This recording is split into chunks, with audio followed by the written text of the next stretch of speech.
நேத்து எபிசோட்ல பாருக்கு வந்து பாராட்டுகள் கிடைச்சிருக்கு. அத பார்த்தீங்கன்னா, அப்படியே அலைக்கா கட் பண்ணி தூக்கியிருக்காங்க. இந்த மொட்டை கடிதாசில வந்து பார்த்தீங்கன்னா, நெறைய பேரு பாரு மேல இருக்க வன்மத்த தான் பார்த்தீங்கன்னா கக்கியிருப்பாங்க. அது மட்டும் இல்லாம விக்ரம்க்குமே ரோஸ்ட் அண்ட் பாராட்டுகள் விழுந்திருக்கு. அதையுமே பார்த்தீங்கன்னா, கட் பண்ணி தூக்கியிருக்காங்க. ஆதிரை வந்து எப்ப வரப்போறாங்க? அடுத்த வாரம் என்ன நடக்க போகுது? எல்லாத்தையுமே நம்ம ஃபுல்லாவே பார்த்துடலாம். ஹாய் மக்களே! நான் உங்க ஷாம். நெறைய பேர் வீடியோ பார்க்குறீங்க. லைக் பண்ணாம பார்க்குறீங்க. லைக் பண்ணிட்டு பார்த்தீங்க அப்படின்னா ரொம்பவே சந்தோஷமா இருக்கு. இந்த வீடியோ நிறைய பேர் ஷேர் ஆகும். அதாவது நேத்து எபிசோட் பார்த்தீங்க அப்படின்னா, உங்களுக்கு ஒரு விஷயம் வந்து கிளாரிட்டியா புரிஞ்சிருக்கும். எஃப்ஜே வந்து ஃபுல் அண்ட் ஃபுல் வந்து ரோஸ்ட் பண்ணாப்ல.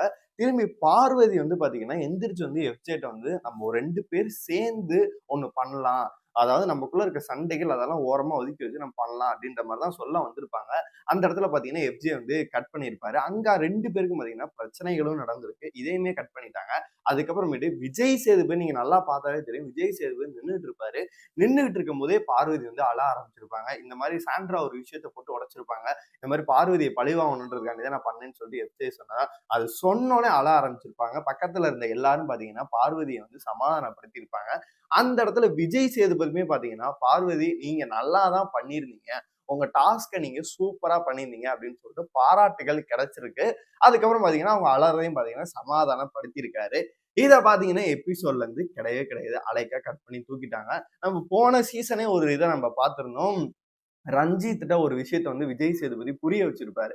அது பார்த்தீங்கன்னா, கிட்டத்தட்ட நான் வந்து 1 1/2 மணி நேரமா உங்கள்ட்ட பேசிட்டு இருக்கேன் அப்படின்னு சொல்லியிருப்பாரு. நம்மளுக்கு பார்க்கும்போது என்ன 2, 3 நிமிஷமா தானே பேசுறீங்க. அதுவே நம்மளுக்கு அருவையா இருக்கு அப்படின்னு கேட்டிருப்போம். ஆல்மோஸ்ட் சரி 1 1/2 மணி நேரங்கிறது 1/2 மணி நேரம், 3/4 மணி நேரமா பேசிட்டு இருக்கேன். அப்ப அந்த ஃபுட்டேஜ் ஃபுல்லா பார்த்தீங்கன்னா கட் பண்ணிடுறாங்க. ஷோக்கு எதுக்கு தகுந்த மாரி கொண்டு போணுமோ, அதுக்கு தகுந்த மாரி தான் கொண்டு போயிட்டு இருக்காங்க. சரி இன்னைக்கு எபிசோட்ல என்ன நடக்க போகுது அப்படின்னு கேட்டீங்கன்னா, நேத்தே வந்து ஆல்மோஸ்ட் வந்து பார்த்தீங்கன்னா, இந்த வாரத்துல வந்து மைனஸ் அப்படின்னு பார்க்கும்போது எஃப்ஜே அவர்கள் தான். அப்புறமேட்டு வியானா அவர்கள் தான். அப்புறமேட்டு விக்ரம். இவங்க 3 பேத்தையும் பார்த்தீங்கன்னா, ரோஸ்ட் நேத்தே முடிஞ்சு போச்சு. இன்னைக்கு பொறுத்தளவு பார்வதிக்கு பாராட்டுகள் கிடைக்குமா அப்படின்னு கேட்டீங்கன்னா, மேபி சான்சஸ் இருக்கிறதுக்கு அதிகமா இருக்கு. இந்த டாஸ்க்க வந்து நீங்க அத நல்லா பண்ணீங்க அப்படின்னு சொல்லிட்டு சேர்ந்து பண்றதுக்கு வாய்ப்புகள் அதிகமாவே இருக்கு. அதுக்கப்புறமேட்டு இந்த மொட்டை கடிதாசி வந்து இன்னைக்கு எபிசோட்ல எதுவுமே இல்ல அப்படின்னு சொல்லிட்டு அவங்களுக்கு நல்லாவே தெரியும். இன்னைக்கு எபிசோட எப்படி அவிங்க கடத்துவானுங்க? ஒண்ணுமே கிடையாது அப்படிங்கிறதுனால, நேத்தே மொட்டை கடிதாசிய வந்து எழுத வச்சுட்டாங்க. அதுவும் சாண்ட்ராலாம் பார்த்தீங்கன்னா, விக்ரம பத்தி வண்ட வண்டையா எழுதியிருப்பாங்க. அதுக்காக தான் நான் வெயிட் பண்ணிருக்கேன். நீங்க ஃபர்ஸ்ட் ப்ரோமோலயே பார்த்திருப்பீங்க. பார்வதிய கூட கேட்டிருப்பாங்க. வீட்ல இருக்க எல்லாரும் பார்வதிய தான் டார்கெட் பண்ணி அடிக்க போறாங்க. அது வேற விஷயம். உங்களுக்கு ஏன் இப்படி ஒரு கேவலமான மைண்ட் செட் அப்படின்ற மாரி ஒண்ணு எழுதியிருப்பாங்க.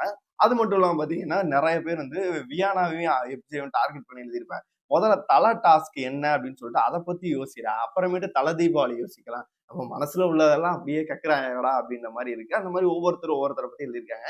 இதுல பார்வதி எழுதின லெட்டர் தான் பார்த்தீங்கன்னா, ஹைலைட் அப்படின்னே சொல்லலாம். அவங்க என்ன பண்ணியிருப்பாங்க அப்படின்னா, "அன்பே கமருதீன்" அப்படின்ற மாரி, "அன்பே எலிசா, நீ கொஞ்சம் நைஸா" அப்படின்ற மாரி பார்த்தீங்கன்னா, ரொம்ப வர்ணையோட எழுதியிருப்பாங்க.